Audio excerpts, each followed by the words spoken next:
Hi மக்களே, எல்லோரும் எப்படி இருக்கீங்க? நாங்கள் எல்லோரும் நல்லா இருக்கிறோம். நம்ம இன்றைக்கி என்ன பார்க்க போகிறோம்னா, ரம்ஜான் ஸ்பெஷல் பிரியாணி, பாய் வீட்டு பிரியாணி, மட்டன் பிரியாணி பார்க்க போகிறோம். ஃபஸ்ட்டு வந்து பிரியாணிக்கு தேவையான பொருட்கள் எல்லாம் எடுத்து வச்சுக்கலாம். இன்றைக்கி வந்து நான் 1 கிலோ பிரியாணி செய்ய போகிறேன். அதுக்கு வந்து 1/2 கிலோ மட்டன் வாங்கி வச்சுருக்கிறோம், கொஞ்சம் கொழுப்பு வாங்கி வச்சுருக்கிறோம். பிரியாணி அரிசி எடுத்து வச்சாச்சு. அதுக்கு தேவையான பொருட்கள் 6 பெரிய வெங்காயம், 6 தக்காளி, 6 பச்சை மிளகாய், ஒரு மல்லித்தலையில் 1/2 கட்டு, புதினா தலை அதே மாதிரி 1/4 பங்கு கொஞ்சம் ஆஞ்சு எடுத்து வச்சுருக்கிறேன். பக்கத்தில் வந்து சிக்கன் கிரேவிக்கு எடுத்து வச்சுருக்கிறோம். அப்புறம் சட்டி, கேஸ் அடுப்பில் சட்டி நல்லா காஞ்ச விராடி 1/2 கப்பு நான் ஒரு பவுல் எடுத்து வச்சுருக்கேன். அதில் வந்து 1/2 கப்பு ரீஃபண்ட் ஆயில், 1 கப்பு தேங்காய் எண்ணெய், 1 கப்பு நெய் எல்லாம் ஊற்றி காஞ்ச விராடி அந்த கொழுப்பு கட் பண்ணி போட்டுக்கிட்டோமாக்க ஆயில் வந்து நல்லா அதில் பிரிஞ்சு வரும்.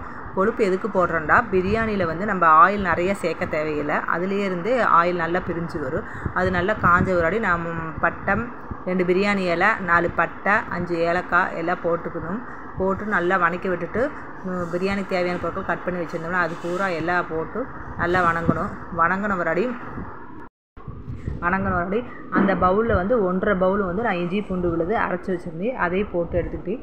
அப்புறம் சின்ன வெங்காயம் வந்து அதில் 3 பவுல் அரைச்சி வச்சுருந்தேன், அதையும் நல்லா போட்டு வணக்கி விட்ட விராடி அப்புறம் பாய் வீட்டு பிரியாணிக்கு ஒரு ஸ்பெஷல் இது இருக்குது, அது டேஸ்ட்டு கொடுக்குறதுக்குன்னு அது வந்து லாஸ்ட்டில் நாங்கள் வீடியோ லாஸ்ட்டில் வந்து நான் சொல்கிறேன். இப்போ வந்து நல்லா அதை வணங்கின விராடி எல்லாம் போட்டு நல்லா வணக்கி விட்டுட்டு 3 ஸ்பூன் பட்டகிராம் தூள், 2.5 ஸ்பூன் வந்து மிளகாய்த்தூள் போட்டிருக்கிறேன். உங்களுக்கு காரம் அதிகமாக வேணும்டா கொஞ்சம் காரம் சேர்த்துக்கிங்க. நான் கொஞ்சம் காரம் கம்மியாகத்தே சேர்த்துக்கிட்டேன், ஏன்னா இத்தனை நாள் நாங்கள் நோன்பு வச்சுருந்தனால கொஞ்சம் காரம் வந்து கம்மியாகத்தே சேர்த்துக்கிட்டேன். எல்லாம் போட்டு நல்லா வணங்க விராடி எண்ணெய் பிரிஞ்ச அளவுக்கு தக்காளிலாம் நல்லா சாஃப்டாக ஜூஸியாக வர்ற வரைக்கும் நல்லா வணக்கணும். அது நல்லா வணங்கி வந்த விராடி அங்கிட்டு வந்து நான் 2 விசில் விட்டு மட்டன் வந்து எடுத்து வச்சுக்கிட்டேன். அந்த மட்டன் குக்கரில் வந்து வேக வச்சு 2 விசில் விட்டு எடுத்து வச்சுக்கிட்டேன். இது நல்லா வணங்க விராடி அது மட்டனையும் போட்டுட்டு 2 லெமன் ஜூஸு புழிஞ்சு அதில் ஊற்றிக்கணும். அப்புறம் ஒரு பாக்கெட் தயிர், ஒரு 10 ரூபா பாக்கெட் வாங்கி ஊற்றிக்கணும். அது நல்லா வணங்கின விராடி அப்புறம் தண்ணி தேவையான அளவு, நான் எப்பயுமே வந்து 1 கிலோ அரிசிக்கு வந்து 2.5 உலக்கு கணக்கு வரும். 5 உலக்கு தண்ணிக்கு பதில் வந்து நான் பாதி அளவுதே தண்ணி ஊற்றுவேன். எப்பயுமே பாதி அளவு நம்ம தண்ணி ஊற்றும் போது லெமன் ஜூஸ் தயிர் எல்லாம் சேர்த்துறோம்ல, அதில் பாதி அளவு மட்டும்தான் தண்ணி ஊற்றணும் பிரியாணி அரிசிக்கு. அதை ஊற்றும் போது நல்லா சாப்பாடு வந்து நல்லா புழுண்டு நல்லா எடுக்கும்போது உதிரியாக நல்லா அழகாக வரும். அதே மாதிரியே செய்யுங்க. அப்புறம் வந்து நல்லா போட்டு நல்லா வணங்கின விராடி தண்ணி ஊற்றி வச்சு உப்பு போட்டு மூடி வச்சாச்சு. எல்லாம் மூடி வச்சுட்டு தண்ணி கொதி வந்த விராடி அரிசியும் போட்டுக்கணும். அரிசி போட்டு நல்லா கொதி வந்த விராடி 2 தடவை மட்டும் கரண்டிலே கெட்டு விட்டுக்கலாம். இல்லாட்டி பிரியாணிக்கு என்றக்கண்டே ஒரு துடுப்பு மாதிரி விற்குங்க, அது தேவைப்பட்டால் வாங்கிக்கிங்க. அது வந்து அது வேணுங்கிற அளவு அது நல்லா கிண்டி விட்டுட்டு 2 தடவை மட்டும் கிண்டி விட்டுட்டு உப்பு பார்த்துக்குங்க. உப்பு வந்து தண்ணி கொதிக்கும் போதே நம்ம செக் பண்ணி பார்த்துக்கணும். உப்பு காரம் வந்து எப்பயுமே உப்பு வந்து பிரியாணிக்கு கொஞ்சம் நம்ம டேஸ்ட் பண்ணி பார்க்கும்போது கொஞ்சம் தூக்கலாக இருக்கணும், தண்ணி டேஸ்ட் பார்க்கணும். அப்போ அரிசி போடும்போது நம்மளுக்கு கரெக்டாக வரும். இப்போ கறி எல்லாம் போட்டாச்சுங்களா, எல்லாம் கொதி வந்த விராடி கொதி வரும்போது அரிசி போட்டுட்டு 2 தடவை கிண்டி விட்டுட்டு மூடி வச்சுருங்க. அப்புறம் நான் சொன்ன மாதிரி கடைசியில் வந்து வீடியோ லாஸ்ட்டில் சொல்கிறேன்னு சொன்னீங்கன்னா பார்த்தீங்களா, எல்லா பாய் வீட்டு பிரியாணிலேயும் ஒரு 10-15 பாதாம் வந்து அரைச்சி ஊற்றுவாங்க. ஒரு சில பேர் அரைச்சி ஊற்றுவாங்க, ஒரு சில பேர் ஊற்ற மாட்டாங்க. ஆனால் நாங்கள் எப்பயுமே ஊற்றுவோம், அதுதாங்க எங்களோட சீக்ரெட். அதனால பிரியாணி நல்லா மணமாகவும் டேஸ்ட்டாகவும் ருசியாகவும் இருக்கும். அதே மாதிரியே நீங்களும் செஞ்சீங்க, சூப்பராக வரும் பிரியாணி.